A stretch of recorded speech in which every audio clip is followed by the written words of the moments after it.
আসসালামু আলাইকুম দেশবাসী।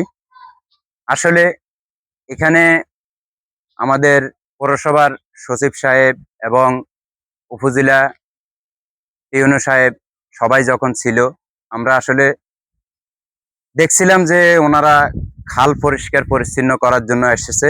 তারপরে এখানে একটা বাঁধ দেখেছে, বাঁধটা খনন করে দিয়েছে, মানে অর্থাৎ হলো পানিটা যেন নেমে যায়, এই জন্য। ঠিক আছে, তো এখন তারা চলে গেছে, এগুলা সবকিছু কাজে লোকজন রেখে চলে গেছেন। তারপরে একটা এখানে কথা কাটাকাটি হচ্ছে।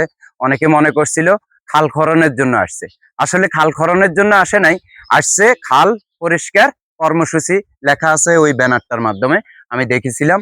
আসলে মূলত হইলো এটাই, খালটা পরিষ্কার করার জন্য আসছে, এখানে খাল খননের জন্য আসে নাই।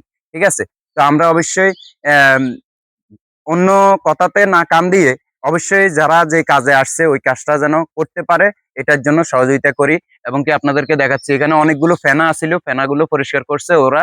ওখান দিয়ে যা জংলা টংলা যাই ছিল ভিতরে, মানে খালের ভিতরে পরিষ্কার করতেছে। ঠিক আছে, পরিষ্কার পরিচ্ছন্ন করে ডেঙ্গু মুক্ত বাংলাদেশ করার জন্য, যে ডেঙ্গু থেকে যেন মানুষ বেঁচে যায়, এবং কি মশার আহ, এই যে ওষুধ ছিটাচ্ছে। ঠিক আছে, এভাবে কাজ করে যাচ্ছে, আপনারা কাজ করতে দেন, অবশ্যই তাদেরকে সহযোগিতা করেন। আসসালামু আলাইকুম।